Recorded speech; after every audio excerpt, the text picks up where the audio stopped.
Morning all, and welcome to today's Sunday Q&A, which will be the response to the big elephant in the room question, the foreign drivers. And I've got to say, I thought response was, I was frightened. I thought this could be a tirade from both sides, but no, I think response was actually pretty balanced and pretty fair. So this is what you had to say about it. But before we go on to that, of course, phones and videos. Leachy says, I can confirm that the sound is now completely in sync. Yes, that's because I ran it through the video editor and detracted it from 7 seconds, because 0.7 of a second. Nick at London Creative, thanks very much for all your help this week, Nick. I've been speaking to him about it a couple of times. He's been also teaching me, because I do them life on the road videos, and I'm learning about J cuts and L cuts, and he's kind of knowledgeable. He has his own channel. It's London Creative, and there's London Creative out and about. Please check it out. Everyone loves a subscriber. It is a little bit off the wall. It's a bit Warhammer painting, a bit anime, that kind of stuff. It won't be for everybody, but if you do check it out, everyone loves a subscriber. Cheers. He says, I've just clocked it. He said you're recording at 30 frames per second, but uploading to YouTube the full video at like 25 frames per second, give or take, 24.95. So the sound is 5 frames per second faster than the visuals. But if you upload to TikTok, it's playing back at standard 30 frames per second, hence it's fine now. I'm doing TikTok as well, by the way. At the moment, it's a couple of old videos. But once I suss out how this phone can actually get this phone working in sync with the sound, I'm going to start doing little shorts, and there may be a bit on Facebook as well, If that doesn't fix it, but that's why it's happening. If you can adjust the frames per second down to 24, you can edit it, which you can do in Filmora. Anyway, that's not the answer, unfortunately, because, like I say, the problem is the video, when I record it, is recording it onto the SD card or the phone's memory, and then I play it back and it's wrong. So it's wrong before I even go to an upload. But I think I'm getting there. There is a video going out this week on the review of this phone, which I still think is marvellous for the money. I think it's fantastic. And the big problem, which you'll see at the end, I think I may have solved it, but I'm still waiting for a bit more response. And the problem is you solve it one way, and then you've got another problem. But we'll come to that next week, I'm sure. It's not about videos. It's not about phones, this channel. It's about courier driving. And as Craig says, he says, Pete, remember you did these as a podcast. Lip syncs are not a problem. What about a face mask? Do I need a face? What about a face mask? What, so that my lips will be in sync with my, lips will be in sync with the visuals? No, because you're an ugly. Back to size, I think. So, that was that quickly. Question of the week this week goes to Leon, who says, hey, I was just wondering, do you need a yard if you have 2 trucks? I mean, is it a legal requirement to have a yard? Right, the short answer to this, Leon, is no, you don't. I don't think you do. But you need permission to park the trucks from the ministry, which you have to apply for when you apply for on your operator's licence. And they'll only give you permission to park somewhere if it's, I once decided to change from a Luton van to a 7.5 tonne van, and I applied to park it on my driveway, and the barrage of grief I got from my neighbours was unheard of, to the stage that I very shortly after moved. But that's a short bit. So I'm going to throw that one out to the wise guys. Do you need a yard to park a lorry, or can you, or two lorries? I don't think you necessarily need a yard, but I think they have to agree. Maybe you've got a farm. Maybe you own an airstrip. I don't know. But we will do that. I might do that one as a separate question, because I think it's a question its own right if people ever want to Google it and go to it. But yeah, wise guys, do you need a yard? I think the answer is no. And that was question of the week, which we didn't get a timestamp for. Right, so the big one this week, of course, is foreign drivers. Are they ruining the courier industry? Well, I know what I said, but this is what you guys had to say about it. Ian Stonen says, Pete, before we start, he says, Pete, do you delete comments from YouTube for videos you don't like? That could also be a question. The short answer is no. Very, very rarely. I've deleted some comments. I mean, I kind of think I'm fair game. If you want to attack me, you can attack me. I've deleted comments because they've kind of been offensive. One was about my wife. One was about my ex-business partner, which now I probably would have left up. And I've blocked a couple of people. But I tend to block people if all I just get off them is a barrage of abuse. I kind of think if you want to be fair and sometimes go, well, actually, you've got a point there, and sometimes go, no, you're wrong there. And even if on 90% of the time you disagree with me, but you're kind of fair about it, that's fine. If all you want to do is just attack me, it's my channel. Get your own channel. Attack me over there, because that would just be like the equivalent of hanging around every break time with the school bullies. Oh, that guy bullies me. He's just always nasty to me. I think I'll go and play with him. No, don't need it. So, but no, on the whole, I don't. Very, very rarely do I take a comment down. I sometimes also, if I don't necessarily like it, but I think, okay, fair enough. I'll leave it up, but I won't read it out. But very, very rarely. Pretty much everything that everybody comments, if the chances are, if a comment doesn't get read out, it's because I missed it. And hopefully I haven't missed any this week. So we'll go back to that. Right. Foreign drivers. Here we go. Shreddercon, who was the person who actually put the comment up. He said, I was the person that posted the comment on the video a few weeks ago. As I stated, this issue is that you've got people legally allowed to come here and accept next to nothing work. 7 days a week, as many hours as they can get away with. Look at the Turkish barbers, for example. Open 7 days a week, charge £10 a cut, but make money out by working 7 days a week for cheap. This causes unfavourable working conditions for local barbers who work on normal standards, but also kills the chance of any kids becoming barbers and opening their own shop because of our standards being destroyed at the moment.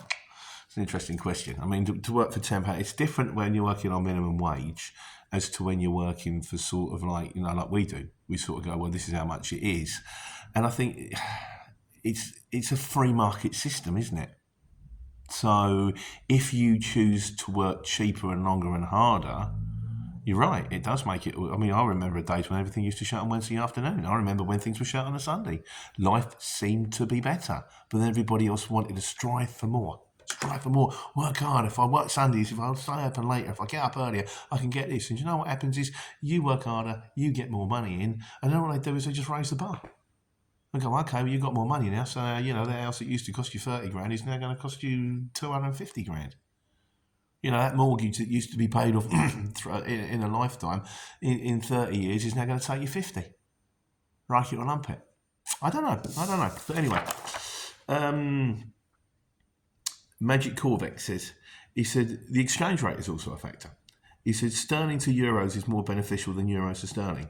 He said, I had a Lithuanian driver explain to me years ago that it was like getting a small bonus every time you exchange currencies. I kind of get that.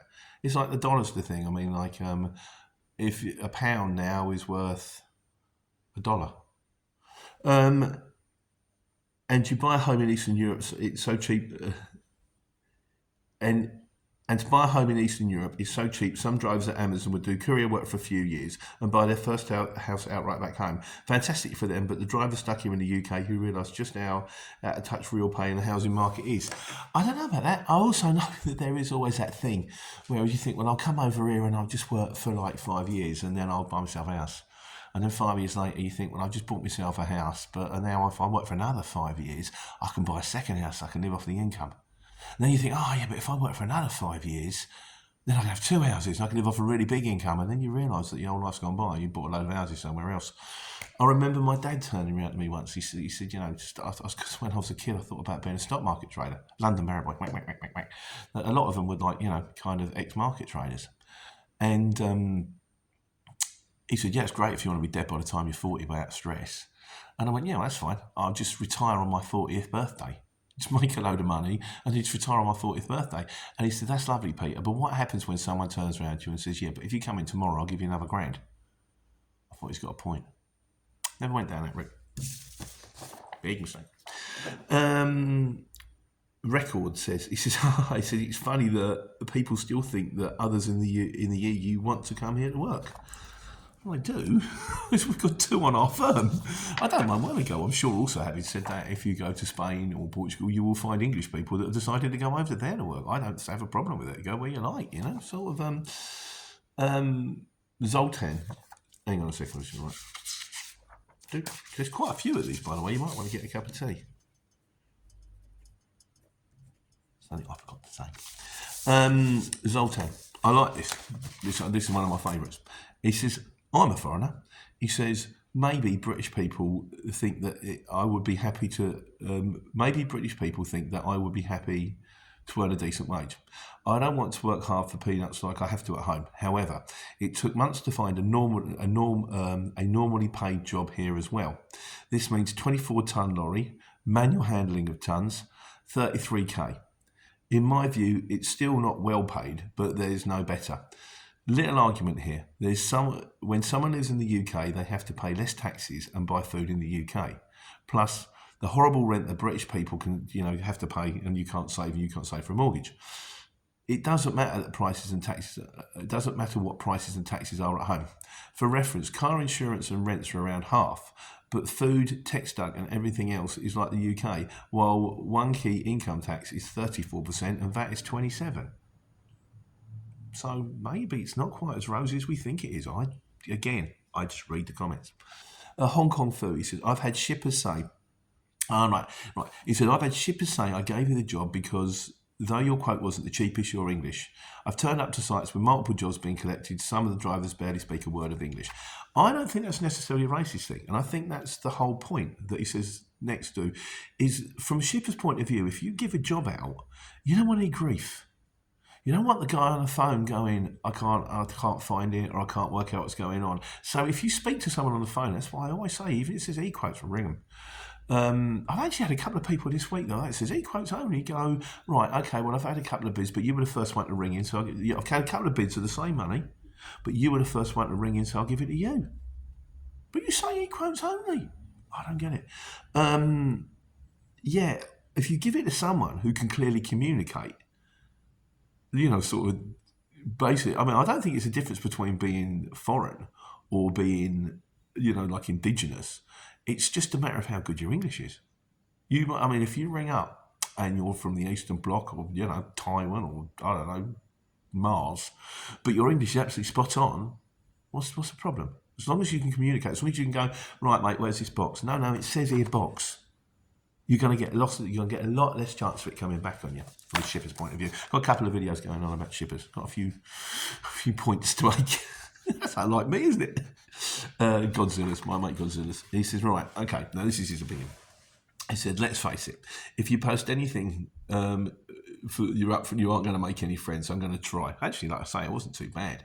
He said, but in Birmingham 1951 was 99% it's native people. By the time I started work, it was 85. Now it's 30%.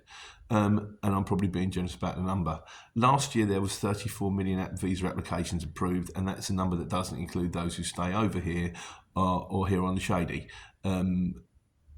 He said, Labour would have us believe that they're all doctors and nurses. Funny how the NHS service is still on its knees. It's almost like they're all chancers, those with nothing to lose, and the criminals who need a hiding place, the reject the world. I told you I'm not making any friends. Right. The leeches in the UK are a soft target. If you are qualified and valuable to the country, you aren't holding onto the bottom of a truck, and let's face it, there's the impacts. It can't impact. A courier needs more than a few quid to get started and a licence regardless of where they're from. There is little reason to keep things above board, and there's always the ability to walk away if the heat gets too much. Do I blame the people who come here? No. They saw an advantage and took it. That's human nature and it's understandable.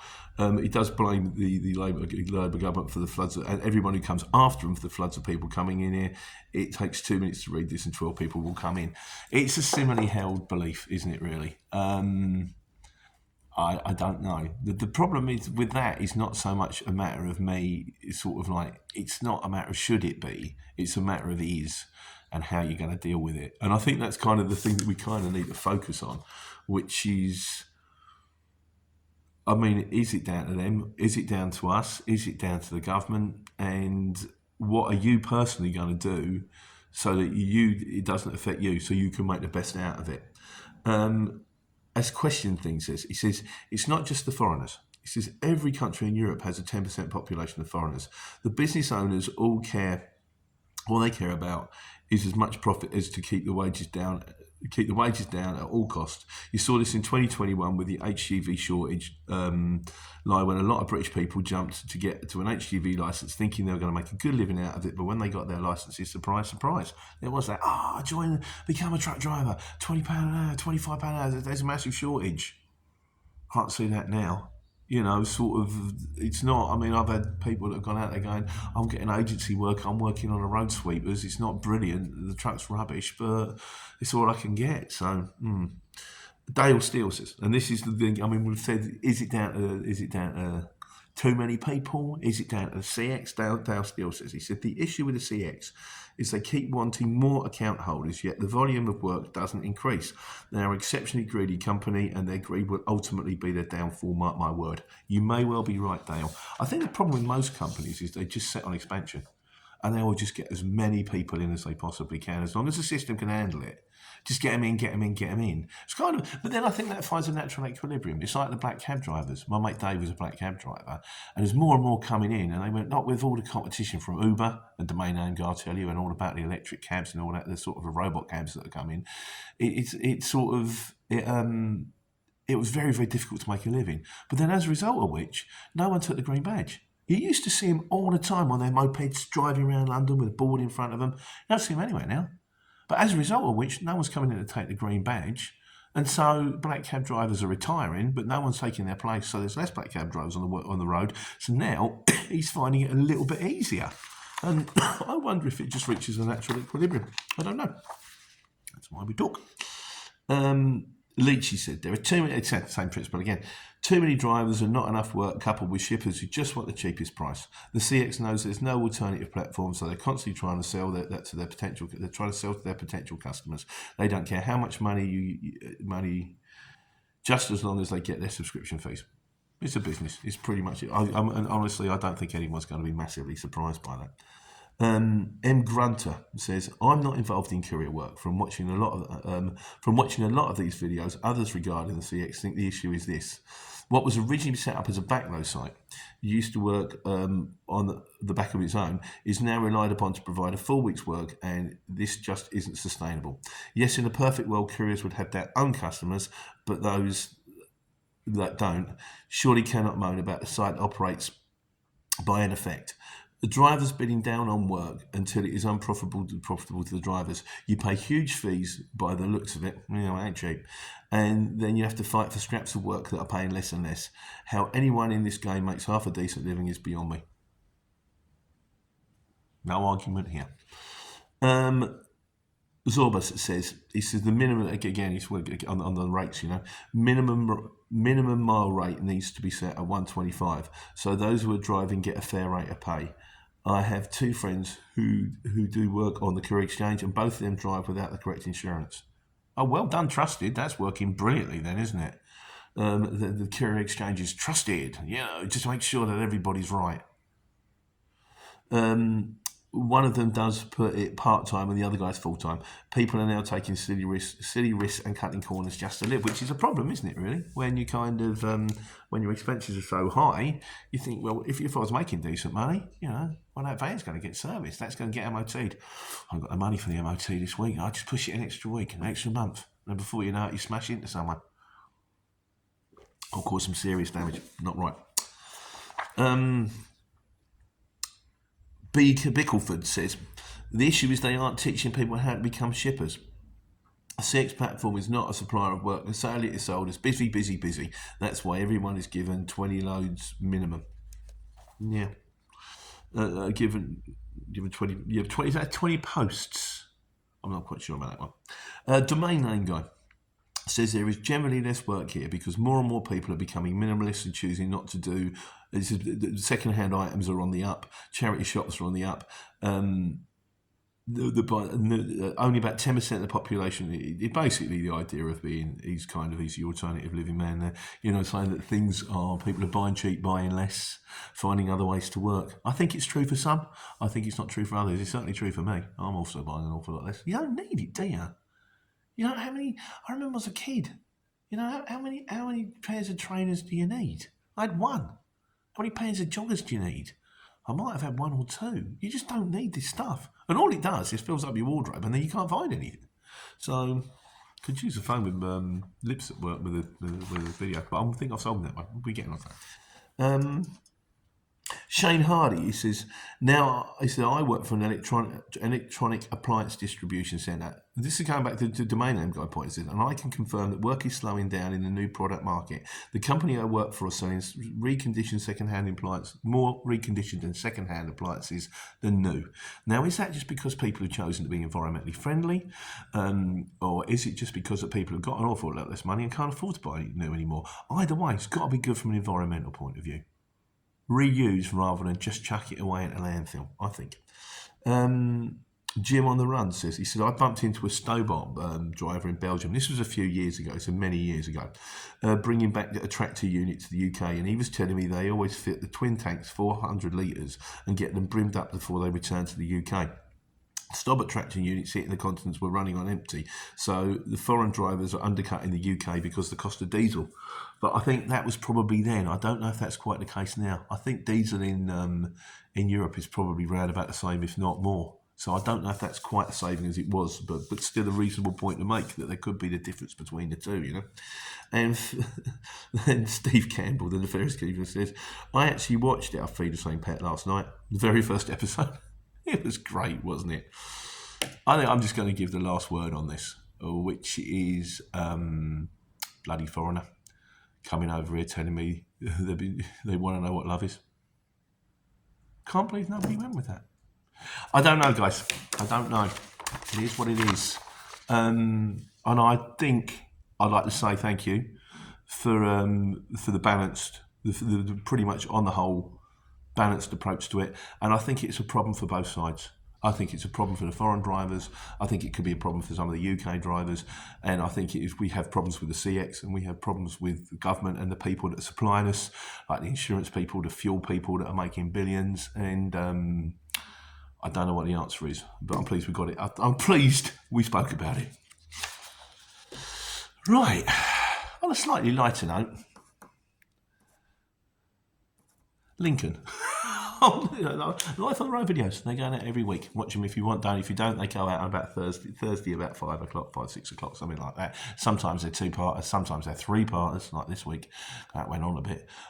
Sometimes they're just ones. You know, I'm up to Anglesey on Monday. Never been to Anglesey before, so that'll be quite an adventure. But yeah, so like I say, it's like telly. You can watch the news, or you can watch me drive a lorry. No competition, really, is it? Find out what's going on in the world, or watch some mad old git. Shane Hardy says, Life on the Road. He says, AK story time with Pete. He says he enjoys hearing the stories and a lot of contemporary quotes for the youngsters. Yeah, contemporary quotes not really my thing, is it really? I think I was talking about black and white telly and snooker. In fact, Leach, he said, my childhood memories of being dragged to watch the rest of the midweek wrestling at our town hall. There's nothing worse than seeing old ladies trying to hit wrestlers with their handbags. Totally disagree. I think there's nothing finer than watching old ladies trying to hit wrestlers with their handbags. I thought that was brilliant. I thought they probably got the chance I had a wrestler's mum. Come on, hit me with the handbag, and it's good on the telly. And Wayne Rawlins says, he said, I can remember watching snooker in black and white back in the day. I think the famous quote is the guy turned around and he sort of says, and for everybody watching it in black and white, the yellow ball is currently behind the brown. What you gonna do? Right, wise guys. Quite a long one today. Nick the Urban Trucker. He says, well, this was to do with the dodgy AdBlue. He said, watch out, there's some dodgy AdBlue out there. He said, Pete, what I said was a dodgy AdBlue has a urea content of 25%. Proper manufactured AdBlue contains a minimum of 32.5 urea. The urea content normally ranges, but a testing tool to check the quality of the AdBlue, which is worth having, especially if you're buying bulk IBCs. Why do people believe these silly myths about peeing into AdBlue tank works? Firstly, it would absolutely stink injecting urine into a hot exhaust. Secondly, urine only contains 2% of the urea and it's about 95% water, the rest made up of other stuff. The water in human urine is not pure enough for the AdBlue system and would rapidly cause it to stop working. No one has ever been able to use urine for AdBlue. There you go. Wise guys. It's a wonderful thing. And Steve Campbell says, I had a message saying incorrect AdBlue on my DAF a while back. There was a bit of water got onto the tank. It sorted itself out a few hours. Apparently, it can be common if you top up your AdBlue when it rains. I think that's probably what happened. There probably, when I took the top off, there might have been something sitting in that seeped in that the system picked up, and then eventually it just sort of disappeared. But no, it's just gone off the dashboard. It's fine. So thanks for your concern and your input as usual. Trucks. Bedim says trucking. He says great. this is his experience. Beddy man, great. 2,470 quid later, I have an HGV Class 1 licence. Now at 54, I'm beginning to think I wasted my money, as all the companies out there require to have at least 1 or 2 years experience. I've been driving a Decker bus around the city for the past 20 years and I'm still not an experienced truck driver. What we tend to say on the channel, and again, this is what other people have told me because I don't know, this is what the wise guys say, the best thing you can probably do is try to get yourself in with a big firm. Kind of like Kalina or what used to be Stobbards or any of the large truck driving firms, because a lot of them, because they've got massive insurances, are more likely to take new drivers on. Also, I would say the fact that you're 54 and you've got 20 years worth of bus driving experience, you can go and say, look, mate, I know I haven't got any experience as a truck driver, but I've got 20 years of driving huge vehicles around the city centre. I can do this. Trust me, going up and down the motorway between distribution centres is going to be an absolute doddle in between trying to get around that school where all the cars are parked. So, but I wish you the best of luck, my friend. That tends to be what people tend to say. So, miscellaneous week. Good times, yeah. Dwayne says, for the transport manager course, this could be, yeah, because we did about transport managers. He said, I paid £1,400 for a 9-day course, inclusive of exams, snacks and lunches. I only revised 2 hours, the night before, to make sure I passed the multiple choice. I did do about half an hour nightly in homework. As far as the case study exam goes, it's just about knowing your way around your folder. Doing it in 2 weeks intensively massively helps. As a driver and a previous transport company owner, your base knowledge is already good. It's not a scary prospect at all. If anyone wants to know where I would recommend, I can only recommend what I know to be good, and that's MDR training in Colville. So he did the exam, like Nick the Urban Trucker did. Took 2 weeks out, sat down, did the exam, did all the training in the class work, took the exam at the end, got it. And once you've got it, you can charge bonds like £500 a month as a transport manager, and you can run up to 4 firms. So you can get £2,000 a month as a transport manager. And it doesn't necessarily take all of your time. But in fairness, it can be swings and roundabouts. So you want to take on one firm with 40 lorries, you could be full-time and get paid. It's a living. So living if you've got the qualification, and my hat goes off to everybody who has. And finally, in conclusion this week, Matt Willoughby says, what is Chatteris? Chatteris is a place near Ely and St Ives, and What is Chatteris is a song by Half Man, Half Biscuit, which is great. Man, I love it. As a nightingale sang in Berkeley Square, what's Chatteris if you're not there? Half Man, Half Biscuit, fabulous band, who also have done some brilliant classics like I'm in Love with Neris Hughes, 99% of Gargoyles Look Like Bob Todd, Time Flies By When You Drive with a Train. Yeah, quality. Check them out. Half Man, Half Biscuit, back in the DHSS. Right, that's it. Done for another week. I'm off to Anglesey on Monday. I'll tape it for you. That'll be interesting, won't it? And in the meantime, I'll try and solve the problem with the phone. Back on the line in the sunshine. Time to take care. Take money.